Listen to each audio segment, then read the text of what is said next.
Okay, so before jumping in, a lightning fast update on a situation that sprung up yesterday and has since been resolved. Well, it seems so anyways. I woke up to this message. A previous video had been removed from the channel entirely and a strike placed on my account. That strike disabled live streaming as well. That's probably the most serious thing. The video was about hidden experience and progression throttling in video games, and it was completely nuked by YouTube. I made another video talking about that, the fact that it was taken down, sent out the word to a few connections that I was going to fight as hard as I possibly could against it, and the community jumped on board with me. Well, lo and behold, the strike appears to be gone and the video reinstated. Now, either this was the fastest response I have ever received from YouTube in my entire life by like 10 miles, or the snowball was rolling and they realized I was going to throw a temper tantrum, essentially, and they reversed it. Who knows? I want to believe that they have stepped up their game and were just lightning fast, because that would be fantastic. Either way, though the statement claimed they had further reviewed and blah blah blah, the most likely scenario is that it was all automated. Not 100% sure, but regardless, it appears to be fixed, and that is all a result of you guys, the community, helping me get eyes on the issue so it could be reversed quickly, instead of just getting dumped on the back burner, which is what they typically do in my experience. So a sincere thank you, everyone who helped with that, and now on to the actual video. Today, I want to discuss the concept of blacklisting in the games industry. There are a few different reasons, but the biggest one is a back and forth that occurred between CleanPrinceGaming TheQuartering and SkillUp, which involves the game Anthem, but also speaks to a larger concept of blacklisting, such as what it does, and also why it happens. Essentially what happened is CleanPrinceGaming came out with a video in which he specifically names SkillUp and TheQuartering while talking about the industry practice of blacklisting. He discusses a perceived detrimental effect on smaller channels with various other negative impacts associated with being on the outskirts of the industry. A lot of people seem to think he is blaming them for the fact that he is now apparently blacklisted yet again. That's not really accurate though. He is not directly blaming them. In fact, he spends more time praising them than anything else. The video is about his position that blacklisting is a huge issue in the gaming community, and that despite the fact that SkillUp and TheQuartering may be blacklisted, it should not affect him. He does not blame them, he more so states repeatedly that they are unbiased and yet still blacklisted, and uses that as the jumping off point to again reiterate that EA is doing scummy things and blacklisting is a huge problem. So first let's address how I know these three characters and in what capacity. For starters, I am friends with SkillUp. Would I call him a close friend? Not really sure, but I know him very, very well. We both began our channels primarily covering The Division a couple years ago. He branched out to larger industry coverage long before I did, but when I finally did transition, we talked at length about that process. At one point, and I hope he does not mind me showing this, I'll make sure to only show the small tidbit that relates specifically, he mentioned that he is on the outs with Bethesda, EA, and Activision, those three in particular. I sort of nodded when I saw this and thought, well, yeah, makes a lot of sense, since he is extremely critical of all of them, and they don't like it when creators are critical. Go figure. So that's mostly how I know SkillUp.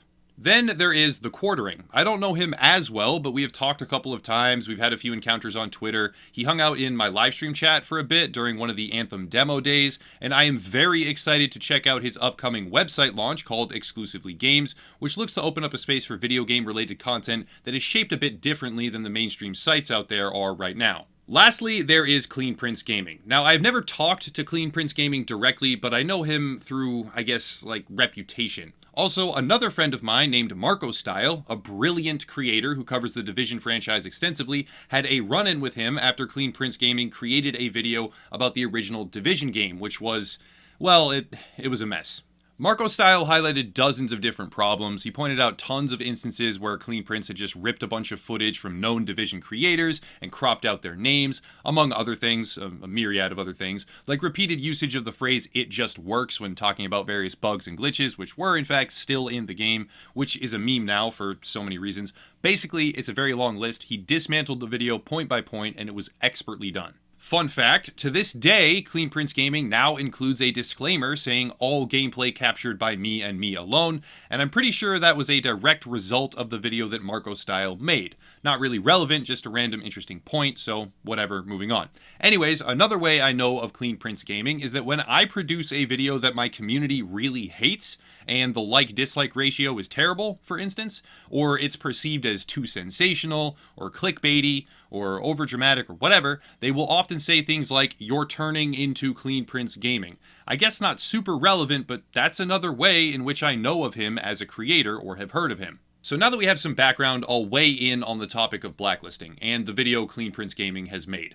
In the video, he was extremely diplomatic. He obviously is upset that EA doesn't like him as much anymore, but the video was not an attack specifically on SkillUp or TheQuartering. Here's the thing, I'm not as diplomatic as he is. His whole point, and the video in general, is a crock of shit. First off, he stresses time and time again that SkillUp and TheQuartering are unbiased. No, they're not. Not at all.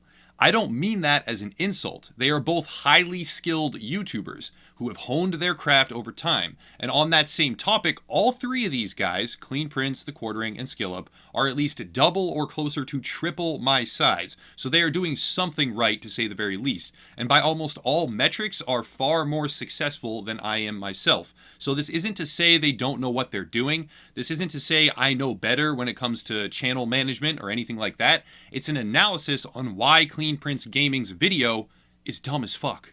I won't dive deep into every possible bias, I'll just list two big ones to make my point. SkillUp, historically, is not a big fan of PvP, specifically in looter games. He prefers PvE, and it's a well-known fact not only from his past, but also in the present, and that is a bias. He does an excellent job not letting that bias define his content, and tackling things from alternative perspectives while placing himself in others' shoes. He does so articulately and fluidly as well, but he is not unbiased. No one is. Ever. TheQuartering has a bias against ultra-left-leaning forced inclusion and political propaganda. I do too. On that issue, I am in 100% agreement with him, but it's still a bias that both of us have. He does not see some crazy woke video game and think, wow, that game is so amazing because it forcefully changed historical events to portray a reality that never existed. Great work, fellow activists, which is also a bias, just one on the opposite end of the spectrum to an absolute extreme. He views games like that as unnecessary and unwanted, as most normal human beings do, but it's still a bias. Both of these channels and creators handle the intrinsic bias that exists within all of us in a successful way. But again, they are not unbiased. No one ever is. This fictional holy grail of unbiased reporting is a myth, often a left-leaning myth, I would say. All reporting, and content in general, is biased. It just comes down to what degree it ends up impacting your analysis. And it's up to viewers or readers to determine which biased sources they want to hear, and balance their own scales.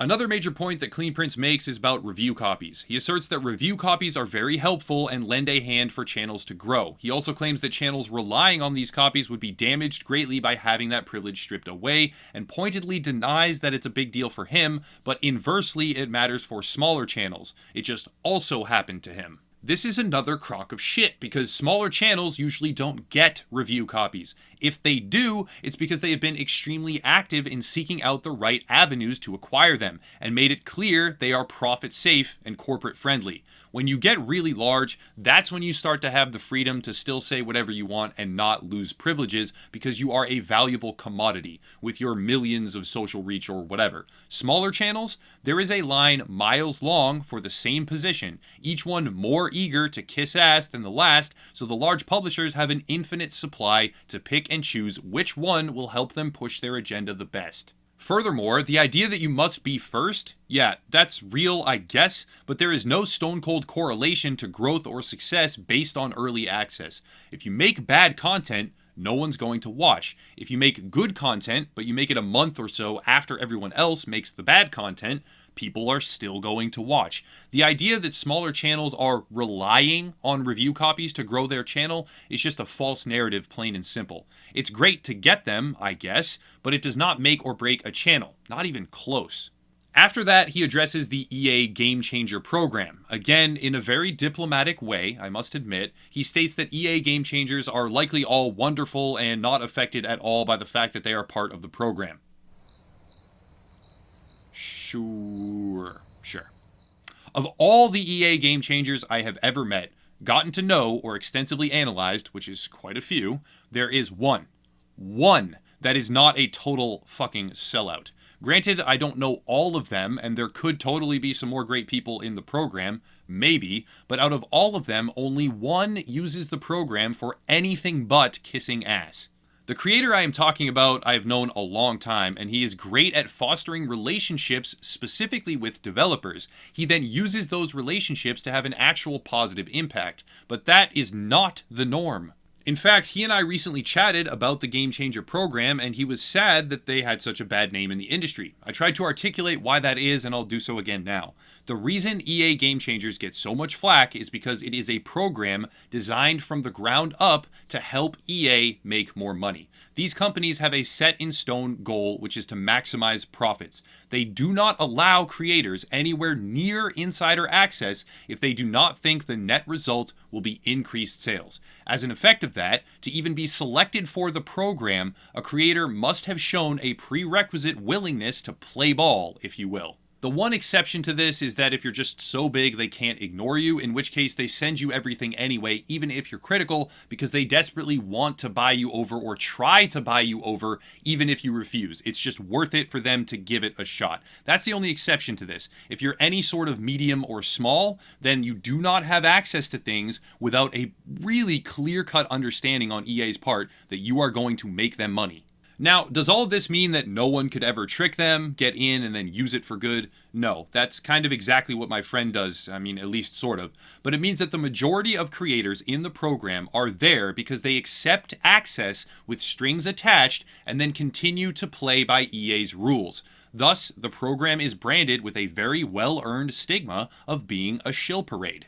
Now on to the final point of Clean Prince Gaming's video, and that is the atmosphere that blacklisting promotes. His perspective is that by blacklisting creators, and doing so frequently, EA enforces a restrictive environment where YouTubers or streamers, or what have you, must say positive things in order to succeed, grow, or benefit. That is simply not true. The truth is that most of the creators I know who have been verifiably blacklisted by EA either do not care in the slightest or, even further, wear it like a badge of honor. To be totally honest, I don't know if I've been blacklisted by EA personally, as in I didn't get a direct message from them saying, hey, you are blacklisted, but I'm nearly certain I am based on context clues and the tone of my channel. It's just a thing, a fact, a situation you can point to and laugh. Haha, EA blacklisted me. What a trash company, LOL. It's not something where I tear my hair out and make a 20-minute video about how I'm standing up for the little guy because this is the worst thing in the gaming world. In today's industry, it is very hard to build up credibility, and once you finally do, it's exceptionally easy to stain it or tear it down. EA is one of the most hated companies in the world, and with gamers nowadays increasingly on edge because of predatory practices, being in with EA is not necessarily a huge boost to your growth. In fact, it might hurt more than it's even worth. Clean Prince Gaming did a giant unscripted rant about blacklisting in the industry because he is upset that he no longer has an insider tie to EA. Not because it's some pervasive issue that is corrupting the landscape of gaming. That's not the reason. There are far worse things going on than that. He did it because he's bent out of shape over it, which is fine. When you care about something and it gets taken away from you, you have every right to be mad. But don't pretend you aren't mad. Start name-dropping other creators in some poorly laid out video and draw non-existent parallels in an attempt to mask or justify frustration over what is truly a non-issue. The concept of blacklisting is being abused, absolutely, but it's so irrelevant nowadays anyways. What is the point? The industry has changed. It's no longer a top-down marketing monopoly with a controlled information flow economy. It kind of is, I guess, if all the publishers banded together all at the same time, but that's not the case. In a certain select few areas, maybe it matters, sort of. Blacklisting and loss of review copies, that's just not one of them. It's a tiny, tiny piece, perhaps, for those that care, but I'd argue that anyone looking to build a credible reputation in the industry actually benefits from EA blacklisting them. Clean Prince Gaming's video isn't damaging, it just doesn't make sense. In fact, now that I think about it, after watching the video a few times, he seems to have some of the exact same pains that I often endure, probably to a more exaggerated extreme, even because of his relative channel size, but the issue of being perceived as overly negative, that's what I'm talking about. And in fact, he's light years more positive than I am and still gets the same criticism. So had he turned the video into an analysis of how the industry has devolved to a point of expected optimism on both a consumer and publisher level because of various social pressures, even in the face of the most deceptive and downward sliding monetization ever, I would have applauded him greatly for that concept. Instead, it's just a confusingly constructed essay on why he's upset that EA blacklisted him and passes that off as a pervasive industry problem while using other creators and the GameChanger program to unsuccessfully back up that point and that narrative. Wrapping up, the takeaway is that when you are even remotely critical of industry practices nowadays, bad things happen, and big companies do whatever they can to make sure that you know that bad things are going to keep happening if you talk about the stupid things that they are doing. You got to be prepared for it, and in the grand scheme of the entire industry, being blacklisted by EA, or any other individual publisher for that matter, even a large group of them, it doesn't matter. Plus, you can still talk to developers if you put in the legwork, which is arguably the most important networking angle in its entirety nowadays. That's it though. If you want to support the channel, check out the links down below. We have esports merch, Facebook group, Discord server, our own gaming forums, etc. But I'll cut it there and I'll stop rambling. As always, thank you all for watching and have a nice night.